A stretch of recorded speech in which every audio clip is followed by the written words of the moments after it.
VBC on TV ప్రేక్షకులకు భోగి సంక్రాంతి కనుమ శుభాకాంక్షలు. నమస్తే, విబిసి ఆన్ టీవీ న్యూస్ కు స్వాగతం. ముందుగా ఈనాటి ముఖ్యాంశాలు.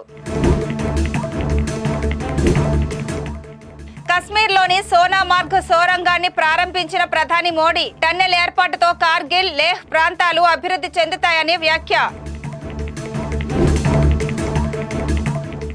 భోగి పండుగ వేడుకల్లో పాల్గొన్న ముఖ్యమంత్రి చంద్రబాబు కుటుంబం, వివిధ పోటీల్లో విజేతలకు బహుమతులు అందజేసిన సతీమణి భువనేశ్వరి. గడిచిన 10 ఏళ్లుగా దేశం అన్ని రంగాల్లోనూ అభివృద్ధి చెందుతుందన్న ప్రధాని, అన్ని లక్ష్యాలను వ్యవధి కంటే ముందుగానే సాధిస్తున్నామని మోడీ వెల్లడి. రాష్ట్ర వ్యాప్తంగా ఆనందోత్సాహాలతో భోగి పండుగ వేడుకలు, సొంత ఊర్లలో వేడుకలు జరుపుకున్న మంత్రులు, ఎమ్మెల్యేలు. ప్రధానమంత్రి నరేంద్ర మోడీ సెంట్రల్ కాశ్మీర్ లో గందర్బాల్ జిల్లాలో ప్రతిష్టాత్మకమైన సోనామార్గ్ టన్నెల్ ను ప్రారంభించి జాతికి అంకితం ఇచ్చారు. సోనామార్గ్ టన్నెల్ ద్వారా గందర్బాల్ జిల్లాలోని గగంగిర్ నుండి సోనామార్గ్ కు కేవలం 20 నుంచి 25 నిమిషాల్లో చేరవచ్చు. ఈ సొరంగం వల్ల సోనామార్గ్ లో దేశీయ, అంతర్జాతీయ పర్యాటకం చెప్పుకోదగ్గ స్థాయిలో అభివృద్ధి చెందుతోంది. అలాగే ఈ సొరంగం కార్గిల్, లేహ్ జిల్లాలతో సహా ప్రాంతం అంతటా సామాజిక, ఆర్థిక అభివృద్ధిని పెంచుతుంది. ఈ టన్నెల్ ప్రాజెక్టు పనులు 2015 మేలో ప్రారంభమై గత ఏడాది చివర్లో పూర్తయ్యాయి. చిత్తూరు జిల్లా నారావారిపల్లిలో జరిగిన భోగి సంక్రాంతి సంబరాల్లో ముఖ్యమంత్రి చంద్రబాబు నాయుడు కుటుంబ సభ్యులతో కలిసి పాల్గొన్నారు. ముగ్గుల పోటీల్లో భాగంగా మహిళలు వేసిన రంగురంగుల రంగవల్లెలను చంద్రబాబు, భువనేశ్వరి దంపతులు, వారి కోడలు బ్రాహ్మణి తదితరులు ఆసక్తిగా తిలకించారు. ఈ ముగ్గుల పోటీల్లో 126 మంది మహిళలు పాల్గొన్నారు. భారతదేశ యువశక్తి త్వరలో భారత్ను అభివృద్ధి చెందిన దేశంగా మారుస్తుందని ప్రధానమంత్రి నరేంద్ర మోడీ అన్నారు. న్యూఢిల్లీలోని భారత మండపంలో జరిగిన వికసిత భారత్ యంగ్ లీడర్స్ డైలాగ్ 2025లో ప్రధాని మాట్లాడుతూ, భారతదేశ యువశక్తి అద్భుతమైన పరివర్తనలకు దారితీస్తుందని అన్నారు. 10 ఏళ్లకు ముందు దేశ పరిస్థితులు భిన్నంగా ఉండేవని, వ్యవసాయం, విద్యుత్ తదితర రంగాలకు బడ్జెట్ కేటాయింపులు కూడా తక్కువగా ఉండేవన్నారు. కానీ గడిచిన 10 ఏళ్ల కాలంలో దేశంలోని అన్ని రంగాల్లోనూ గణనీయమైన అభివృద్ధిని సాధించామని పేర్కొన్నారు. లక్షలాది గ్రామాలకు విద్యుత్, రోడ్లు తదితర మౌలిక సదుపాయాలు కల్పించామన్నారు. వందే భారత్ వంటి కొత్త రైళ్లు దేశంలో ప్రవేశపెట్టామని చెప్పారు. భారతదేశం అనేక రంగాలలో తన లక్ష్యాలను అనుకున్న వ్యవధి కంటే ముందుగానే సాధిస్తుందని ప్రధాని వ్యాఖ్యానించారు. जब हम बढ़ती हुई इकोनॉमी के आंकड़े की बात करते हैं तो कुछ लोग सोचते हैं इससे हमारे जीवन पर क्या प्रभाव पड़ेगा। सच्चाई ये है कि जब इकोनॉमी बढ़ती है तो जीवन के हर स्तर पर उसका सकारात्मक प्रभाव पड़ता है। इस सदी के पहले दशक में भारत $1 ट्रिलियन की इकोनॉमी बना। मैं 21st सेंचुरी का फर्स्ट 10 ईयर की बात कर रहा हूं। तब इकोनॉमी की साइज छोटी थी, इसलिए तब भारत का खेती का बजट कुछ 1000 करोड़ रुपए था। भारत का इंफ्रास्ट्रक्चर बजट 1 लाख करोड़ रुपए से भी कम था।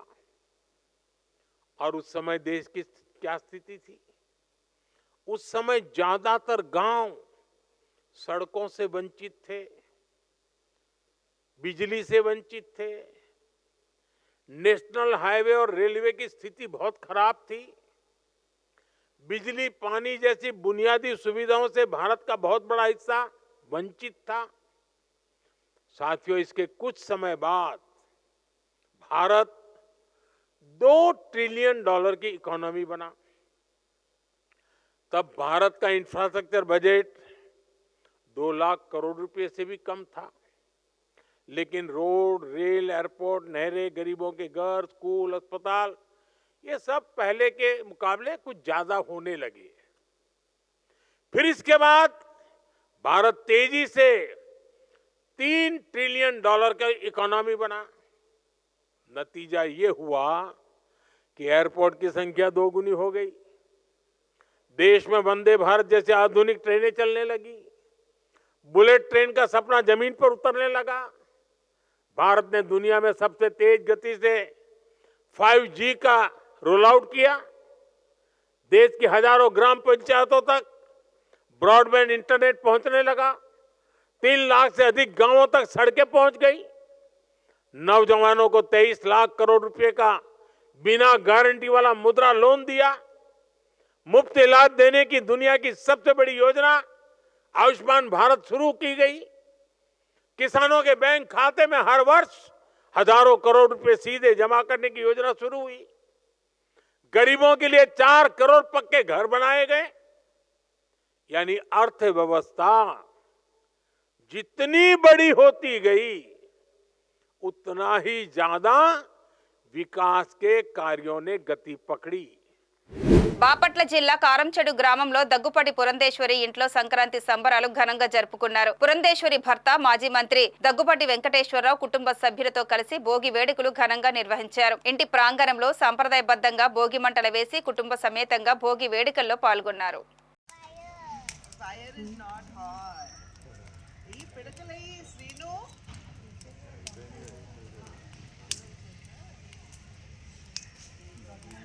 సింహాచలం శ్రీ వరహలక్ష్మి నరసింహస్వామి దేవస్థానంలో సంక్రాంతి వేడుకలు ఘనంగా ప్రారంభమయ్యాయి. ఈవో త్రినాథరావు భోగి మంటలను వెలిగించి సంబరాలను ప్రారంభించారు. ఆలయ ప్రధాన అర్చకులు గొడవర్తి శ్రీనివాసాచార్యులు ఆధ్వర్యంలో స్వామివారికి విశేష అలంకరణలు పూజలు జరుగుతున్నాయి. భోగి, సంక్రాంతి, కనుమ 3 రోజులు స్వామివారి సన్నిధిలో విశేష పూజలు కొనసాగనున్నాయి.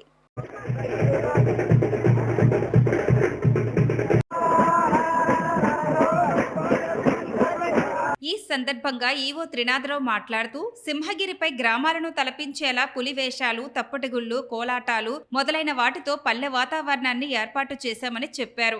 భారతీయ పండుగల వైశిష్ట్యాన్ని అందరికీ తెలియచెప్పే ఉద్దేశంతో సంప్రదాయ పండుగలను నిర్వహిస్తున్నట్టు పేర్కొన్నారు. ఈ పండుగల్లో స్వామివారి దర్శనానికి సుమారు 50,000 మంది వస్తున్నట్టు తెలిపారు. భక్తుల కోసం ప్రసాదాలతో పాటు పాలు, మంచినీరు అందిస్తున్నామన్నారు. స్వామివారి దర్శనం చేసుకుంటారని అంచనా ఉంది. ఎందుకంటే గతసారి ఒక 40,000 మంది సంవత్సరం దర్శనం చేసుకోవడం జరిగింది. దానికి అనుగుణంగానే మన క్యూ లైన్స్ అన్ని ఏర్పాటు చేయడం జరిగిందండి. భక్తులకు ఎటువంటి ఇబ్బంది లేకోకుండా క్యూ లైన్స్ లో వాటర్, పాలు కూడా సప్లై చేయడానికి రెడీ చేస్తున్నామండి చిన్నపిల్లలకి.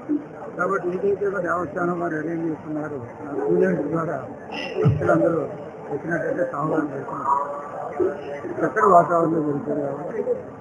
కాబట్టి భక్తులందరూ దేవస్థానం అన్నదానం కూడా ఉందండి. 5 రోజులు అది ఉండాలి. చక్కగా సముద్రం ఏదైతుందో ఎన్ని ఉదయం పేరు నడుస్తాయండి. ఉత్సవం 2 రోజులు వస్తుంది. ఉత్సవం 2 రోజులు అవుతుంది. 3 రోజులు అన్నాడు.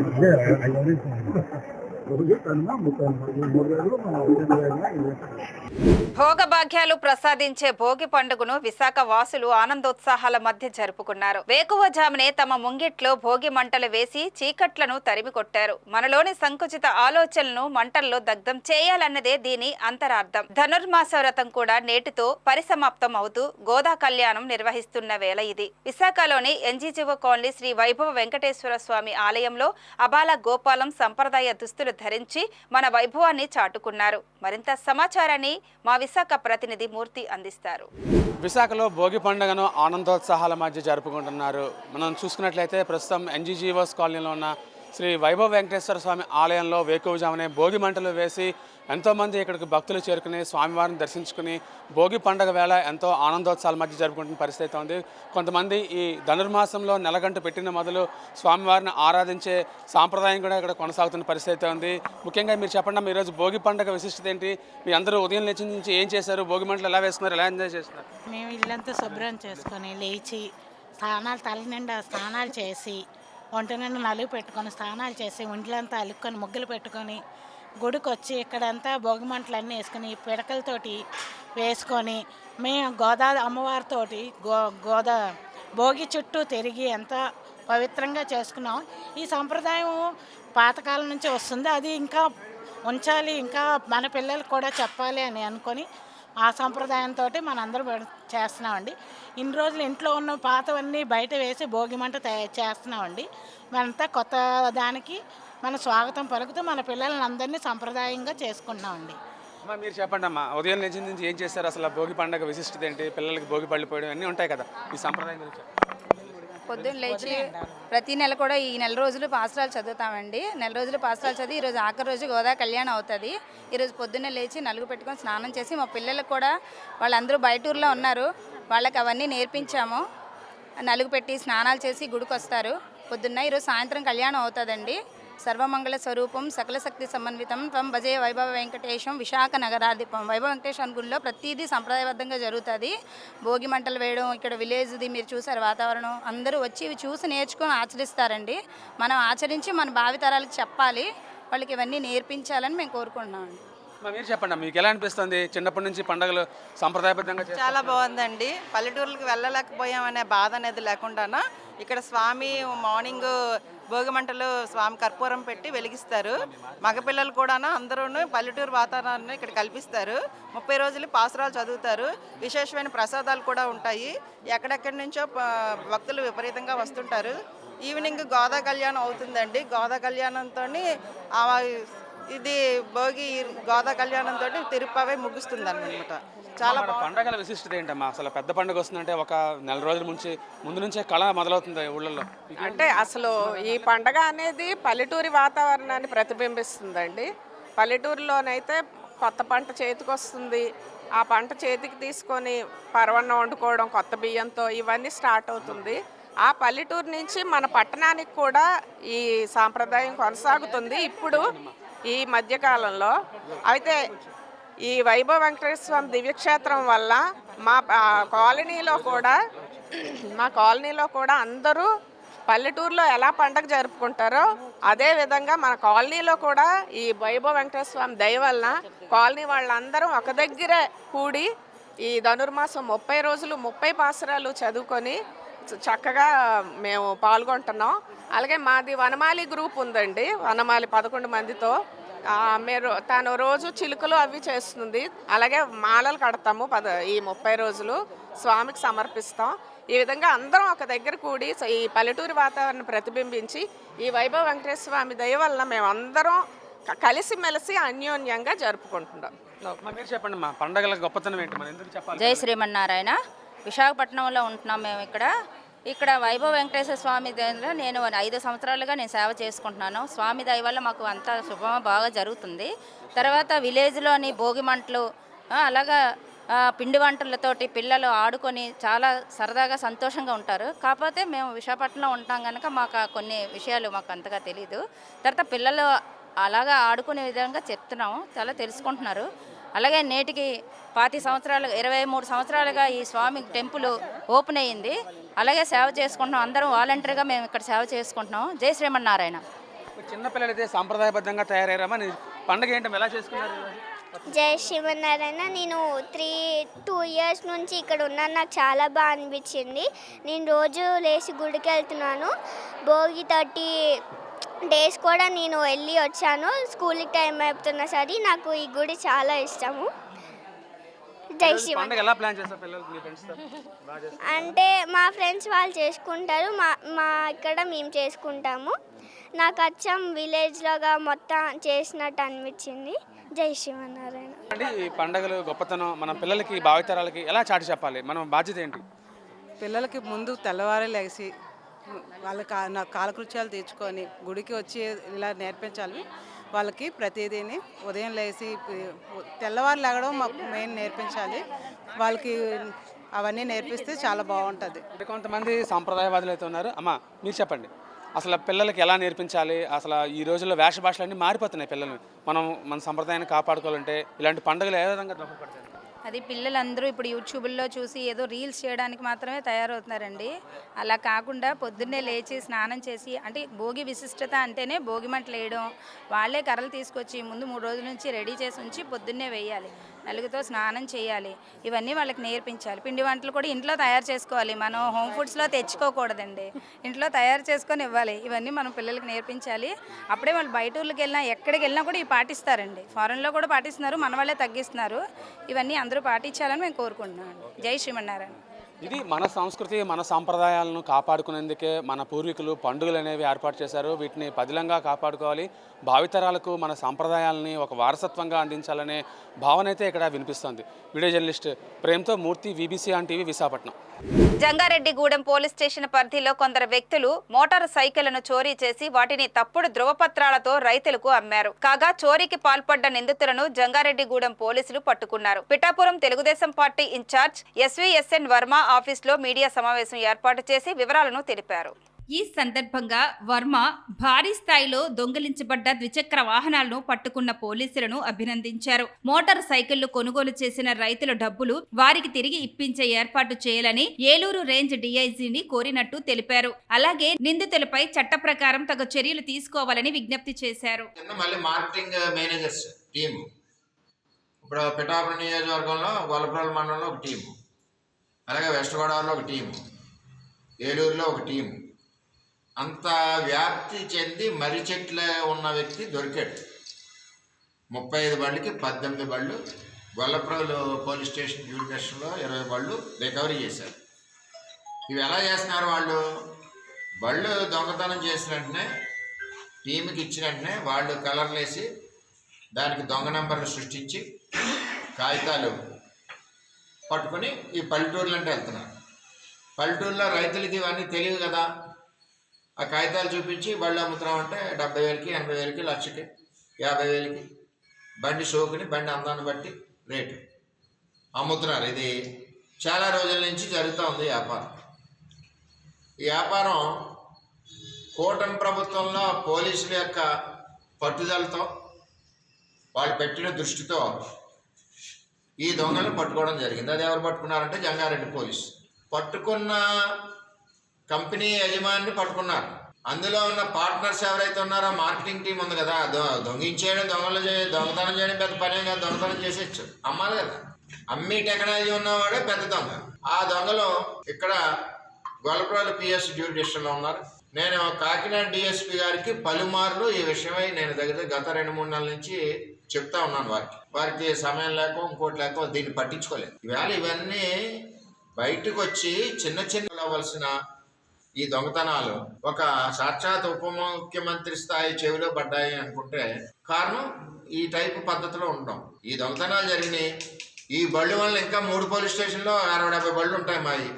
అలాగే జిల్లాలో 200-300 బళ్ళు, 400-500 బళ్ళు ఉంటాయి. ఏది ఎంక్వైరీ? ఎందుకు చేయరు ఎంక్వైరీ? మేము చెప్పే ఒకసారి కంప్లైంట్ చెప్పినా సరే కూడా ఎంక్వైరీ ఎందుకు చేయరు? కాకినాడ డిఎస్పీ గారికి 2 సార్లు చెప్పాను, 3 సార్లు చెప్పాను, చేస్తున్నాం ఎందుకు చేయట్లేదు? దొంగతనం అంతా ఎందుకు చేయట్లేదు? చేయకపోవడానికి రీజన్ ఏంటి? ఒక మెయిన్ ముద్దాయి దొరికాడు, అతను రిఫరెన్స్ ఇచ్చాడు, ఇచ్చిన వాళ్ళు ఎవరు అమ్మారో తెలిసింది. చాలా చోట్ల అమ్మారు. అటు ఏలూరు బ్యాచ్ తెలిసింది, ఇటు మా జిల్లాలో బ్యాచ్ తెలిసింది, మా దగ్గర బ్యాచ్ తెలిసింది, పేర్లు తెలుసు. అప్పుడు అమాయకమైన దొంగ పేపర్లు సృష్టిస్తే అమాయకంగా రైతులు ఇప్పుడు వాళ్ళు టౌన్లో అమ్మట్లేదు. వాళ్ళు రూల్స్ రెగ్యులేషన్లో కంప్యూటర్లు వెళ్తే కదా ఈ నెంబర్ కొట్టి చూస్తారు కదా. అంచేత పల్లెటూరులో అమాయకులకు అమ్ముతున్నారు. అమాయక రైతులు ఎవరైతే కొనుక్కున్నారో వాళ్ళకి దొంగల దగ్గర నుంచి డబ్బు రికవరీ చేసి వారి డబ్బు వారికి ఇప్పించవలసిన బాధ్యత పోలీసు వారికి ఉంది. అదే ఏదైతే టీము దొరికిందో ఈ టీముతో ఇంకా కొన్ని 10 మంది, 30 మంది, 50 మంది దొరుకుతారు. ఎందుకు మీరు లోతుగా పరిశోధన చేయట్లేదు? ప్రతి స్టేషన్లోనే బళ్ళు పోతున్నాయి, ప్రతి ఊళ్ళోనే బళ్ళు పోతున్నాయి. ఇంత పెద్ద స్కామ్ 35 బళ్ళు ఒకేసారి దొరకడం అన్నది చిన్నమాట విషయం కాదు. దానికి నేను పోలీసులని అప్రిషియేట్ చేస్తున్నా. కానీ ముఠాను ఎందుకు వదిలేశారు, దొంగల ముఠానని చెప్పి నేను అడుగుతాను. దానివల్ల ఏమవుతుందంటే యువత తప్పుదారి పడుతుంది.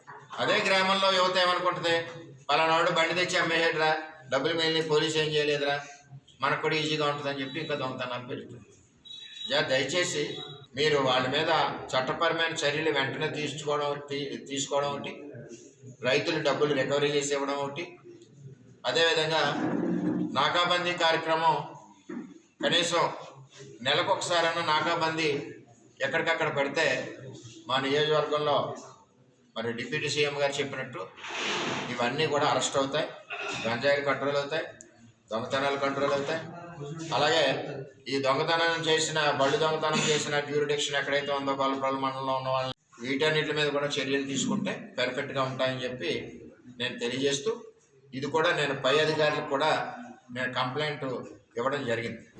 విశాఖ నగరంలో గోదాదేవి కళ్యాణ మహోత్సవాలు ఘనంగా జరిగాయి. పలు ప్రాంతాల్లో గల వెంకటేశ్వర స్వామి ఆలయాల్లో గోదాదేవి కళ్యాణ ఉత్సవాలు అంగరంగ వైభవంగా జరిగాయి. ఆలయాలకు అధిక సంఖ్యలో భక్తులు పోటెత్తారు. అర్చకులు ఉత్సవ మూర్తులకు కళ్యాణం జరిపించారు.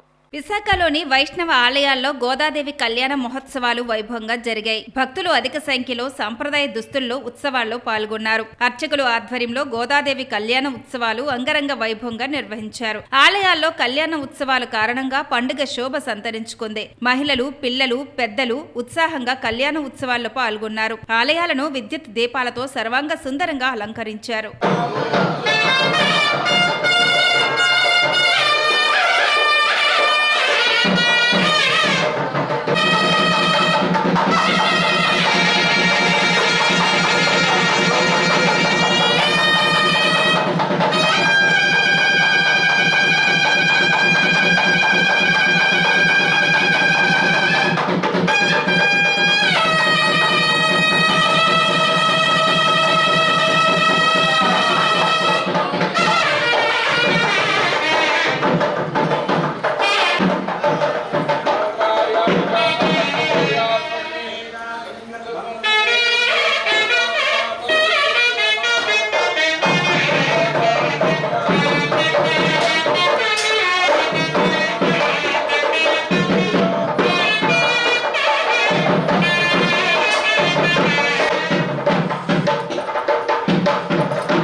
ఈరోజుతో ధనుర్మాసం పూర్తయిన సందర్భంగా స్వామివారిని అమ్మవారిని ఇక్కడ ఆస్థానంలో వేంచేపజేసి గోదా వెంకటేశ్వర స్వామి అంటే రంగనాయకులకి బదులుగా వెంకటేశ్వర స్వామి వారిని విగ్రహాన్ని వేంచేపజేసి స్వామివారికి గోదా అమ్మవారికి కళ్యాణ మహోత్సవం జరిపించడం అనేది విశిష్టంగా ఇక్కడ సనాతనంగా వస్తున్న ఆనవాయితీ.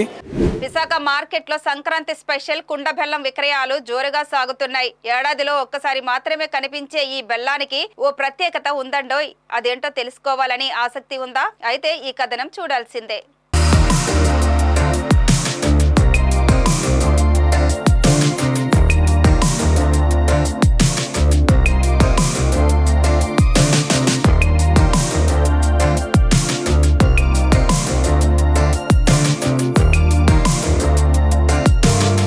తెలుగువారి పెద్ద పండుగ సంక్రాంతి. సూర్యుడు మకర రాశిలోకి ప్రవేశించే కాలాన్ని ఉత్తరాయణ పుణ్యకాలంగా భావించి ఇష్టదైవానికి పూజలు చేస్తారు. పితృదేవతలకు నైవేద్యాలు అర్పిస్తారు. ఇలా ఎవరికి వారు వారి పూర్వీకుల నుంచి వస్తున్న ఆచారాన్ని పాటిస్తూ వస్తున్నారు. ఇది అందరికీ తెలిసిన విషయమే. ఆ సమయంలోనే కొందరు భగవంతుని ఆరాధించే సమయంలో బెల్లాన్ని నైవేద్యంగా సమర్పిస్తారు. గానుగుల్లో తయారైన స్వచ్ఛమైన బెల్లాన్ని నేరుగా మట్టి కుండల్లోకి సేకరించి విశాఖ మార్కెట్లో అందుబాటులోకి తెచ్చారు వ్యాపారులు.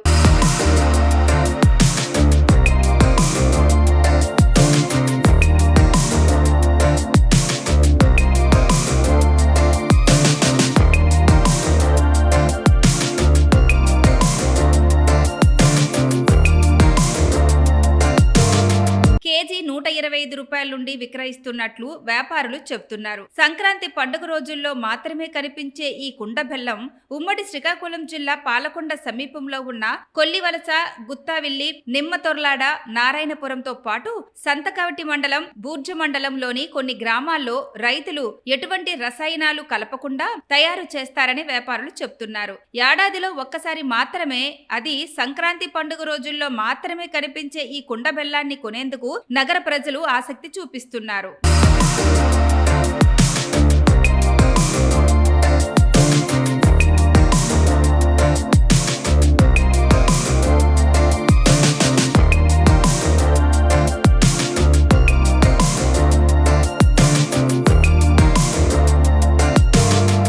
అంటే ఇది తయారయ్యి ప్యూర్, ఇందులో సాల్ట్ గట్టి ఉండదు.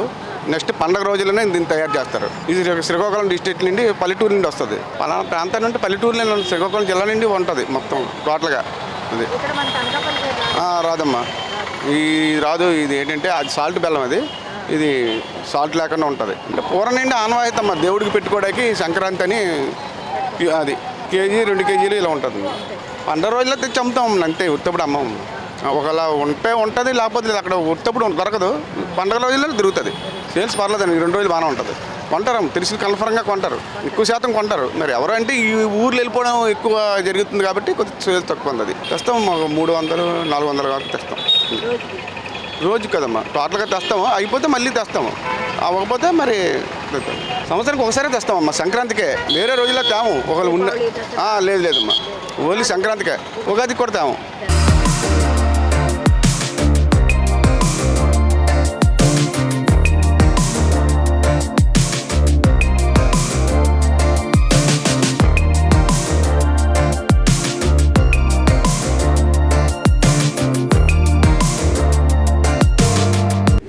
రాజ్యసభ మాజీ సభ్యులు బీజేపీ సీనియర్ నేత జీవీఎల్ నరసింహారావు ఆధ్వర్యంలో సంక్రాంతి సంబరాలు కోలాహలంగా జరిగాయి. నగరం నుండే కాక ఇతర ప్రాంతాల నుండి ప్రజలు చిన్నారులతో కలిసి ఈ కార్యక్రమాల్లో పాల్గొంటున్నారు. ఏయూ ఇంజనీరింగ్ కళాశాల మైదానంలో జరుగుతున్న సంక్రాంతి సంబరాలు నగర ప్రజలను విశేషంగా ఆకట్టుకుంటున్నాయి. మాజీ రాజ్యసభ సభ్యులు జీవీఎల్ నరసింహారావు సారథ్యంలో 2వ రోజు మహా సంక్రాంతి సంబరాలు సాంస్కృతిక కార్యక్రమాలతో మిన్నంటాయి. పులి వేషాలు, తప్పెటగుళ్ళు వంటి సాంస్కృతిక కార్యక్రమాలలో ప్రజలు కూడా భాగస్వామ్యులై కళాకారులతో కలిసి ఆనందంతో నృత్యాలు చేశారు. మరోవైపు సంక్రాంతి సంబరాలు జరుగుతున్న ప్రాంగణంలో ఏర్పాటు చేసిన భారీ సెట్టింగులు సందర్శకులను ప్రత్యేకంగా ఆకట్టుకుంటున్నాయి. నమస్కారం అండి, నా పేరు గిరిగోపాల్, మాది విశాఖపట్నం, గురుద్వార దగ్గర ఉంటాం. ఈ సంక్రాంతి వేడుకలు మన జీవీఎల్ నరసింహారావు గారు పెట్టినందుకు ఆయనకు ముందుగా కృతజ్ఞతలండి. ఎందుకంటే ఇది చాలా చక్కగా చూడటానికి చాలా ఆనందంగా ఉంది. ప్రతి ఒక్కరు కూడా కుటుంబంతో సహా వచ్చి చిన్నపిల్లలు కానీ పెద్దవాళ్ళు కానీ అందరూ కూడా చాలా సంతోషంగా వెళ్తున్నారు. ఈరోజు భోగి రోజు కాబట్టి ఈరోజు కొంత ఉంది, రేపు కూడా మా కుటుంబ సభ్యులు అందరం కూడా ఈ కార్యక్రమానికి వద్దామని అన్న దీనిగా ఉన్నది. చాలా చక్కగా ఏర్పాట్లు చేశారు. జీవీఎల్ గారికి మరొకసారి ధన్యవాదాలు. ఈ వేడుకలు మాత్రం చాలా చక్కగా ఉన్నాయి, ప్రతి ఒక్కటి కూడా ఉన్నాయి. మేము ఎప్పుడు కూడా చూడలేని కార్యక్రమాలన్నీ కూడా చూస్తున్నాం. మే కాకుండా పిల్లలతో పాటు వచ్చి ఇక్కడ మేము చిన్నప్పుడు చూసేవన్నీ కూడా పిల్లలకి ఇవన్నీ చూపించి వాళ్ళకి కూడా ఈ మన సంస్కృతి సంప్రదాయాల కోసం తెలియచేద్దామని మా ఉద్దేశం అండి. Thank you. భారతీయ సంస్కృతి ఆచార వ్యవహారాలు ప్రతిబింబించే విధంగా గత సంవత్సరం, ఈ సంవత్సరం కూడా మాజీ ఎంపీ శ్రీ జీవీఎల్ నరసింహారావు రాజ్యసభ సభ్యులు వారిచే నిర్వహించబడుతున్న ఏదైతే మన ఇక్కడ సంక్రాంతి సంబరాలు అనుకుంటున్నామో దానికి ఉత్తరాంధ్ర ప్రత్యేకించి ఇది ఒక వరంగా భావిస్తున్నాం. మేము ప్రజలందరూ కూడా చాలామంది వచ్చి ఉదయం నుంచి రాత్రి 11 వరకు కూడా వచ్చి సందర్శిస్తున్నారు. అనేక స్టాల్స్ ఉన్నాయి ఇక్కడ. అలాగే గంగిరెద్దులు, కోలాటాలు, తప్పెటగుళ్ళు మొదలైన వీటితో పాటు కుటీరాలు, అంటే పల్లె వాతావరణం పూర్వం ఎలాగుండేది అనేది ఇక్కడ నిదర్శనం కనబడుతుంది. విశాఖపట్నం ప్రజలు చేసుకున్న ఒక విధంగా అదృష్టం. ఎవరైతే పల్లెటూరుకి వెళ్ళారో వాళ్ళందరూ కూడా ఇక్కడ ఆ వాతావరణం మరిపించుకుంటూ భోగి, సంక్రాంతి సంబంధించి పండుగలు కూడా ఇక్కడ చేసుకుంటున్న అవకాశం కల్పించారు. వారికి ధన్యవాదాలు తెలియజేస్తున్నాం. ఈ 12, 13, 14, 15 4 రోజులు నిర్వహిస్తున్నారు. నిన్నేమో మన అవేర్నెస్ వీక్, దేనికి ఏదైతే అనుకున్నా అవేర్నెస్ అంటే కరప్టెడ్ దీనికి సంబంధించి ఇప్పుడు లేటెస్ట్గా ఇవన్నీ అవుతున్న స్కామ్స్ ఇవి ఉన్నాయి కదా, వాటికి సంబంధించిన అవేర్నెస్ తీసుకొచ్చారు. ఆర్బీఐ వారు వచ్చారు, నెక్స్ట్ పోలీస్ డిపార్ట్మెంట్ నుంచి కమిషనర్ గారు మాట్లాడి ప్రజల్లో అవగాహన సదస్సు కల్పించారు. ఈవేళ భోగి మంటలతో ప్రారంభమయ్యి రేపు ఎల్లుండి కూడా అదే సాంస్కృతిక కార్యక్రమాలు అంటే పాటలు, నెక్స్ట్ ఇటువంటి సినిమా యాక్టర్లు వస్తారు, సినిమా సింగర్స్ తోటి చిన్నవి ఉంటాయి. అవన్నీ కూడా చూసి విశాఖ ప్రజలు ఆనందిస్తారని చెప్పి అనుకుంటున్నాను. ధన్యవాదాలు. నా పేరు ఆశ్రిత. మేము చాలా బాగా ఎంజాయ్ చేస్తున్నాము. ఇక్కడ జీవీఎల్ సంక్రాంతి సంబరాలు 2 years నుంచి చాలా బాగా జరుగుతున్నాయి. విలేజ్లో ఎంజాయ్ చేసినట్లు కూడా ఇక్కడ కూడా బాగా ఎంజాయ్ చేస్తున్నాం. విలేజ్లో ఉన్నవన్నీ ఇక్కడ కూడా ఉన్నాయి. గంగిరెద్దులు అన్నీ, ఇంకా విలేజ్లో ఉన్నవన్నీ ఉన్నాయి. ఇక్కడ ఎద్దుల వాళ్ళు అన్నీ చాలా బాగా జరుగుతున్నాయి. ఆశ్రిత. మేము ఎండాడి నుంచి వచ్చాం. జీవీఎల్ నరసింహ గారు సంక్రాంతి సంబరాలంటే విశాఖపట్నం కనీ విని ఎరగిన రీతిలోని యూనివర్సిటీ గ్రౌండ్లోని రకరకాలుగా ఆకర్షమైన అద్భుతమైన కళాకారులను తీసుకొచ్చి, సినిమా యాక్టర్లను తీసుకొచ్చి ఎన్నో రకాలైన కార్యక్రమాలకి ఆనందకరమైన విశాఖపట్నం వాస్తువులందరికీ కూడా చాలా బాగా చేస్తున్నారు ఆయన మా ఎంపీ గారు. ఇంకెలాంటివి ఎన్నో కార్యక్రమాలు చేయాలని మేము కోరుకుంటున్నాం. మా పేరు ఒలిరెడ్డి శ్రీనివాసరావు అండి. నా పేరు డాక్టర్ కెలారి గౌరీనాయుడు అండి. ఈ ఆంధ్ర యూనివర్సిటీ ఇంజనీరింగ్ కళాశాల గ్రౌండ్లో నిర్వహిస్తున్నటువంటి ఈ సంక్రాంతి సంబరాల కార్యక్రమానికి మరి జీవీఎల్ నరసింహారావు గారు గత సంవత్సరం నన్ను ఆహ్వానించారు, ఈ సంవత్సరం కూడా నన్ను ఆహ్వానించారండి. నేను విశాఖపట్నంలోని డాక్టర్ రాచకొండ నరసింహ శర్మ సాహితీ సంస్థ అనేటటువంటి ఒక సంస్థకి ప్రస్తుతం వైస్ ప్రెసిడెంట్గా ఉన్నాను. అయితే ఇక్కడ గ్రామీణ వాతావరణం అంతా ఉట్టిపడేలాగా ఈ గ్రౌండ్ని చాలా చక్కగా దీన్ని అలంకరించారండి. మరి మనం ఒక గ్రామీణ అంటే ఒక పల్లెటూరు వెళితే మనకు అక్కడ పాడి పశువులు అక్కడ ఉండేటటువంటి వాతావరణం ఎట్లాగైతే ఉంటుందో మరి అలాంటి వాతావరణాన్ని ఇక్కడ కళ్ళకు కట్టినట్లుగా మరి ఇవాళ ముఖ్యంగా విశాఖపట్నంలో ఉన్నటువంటి నగరవాసులకి పరిచయం చేయటం కోసం వాళ్ళు చాలా చక్కగా నిర్వహించారండి.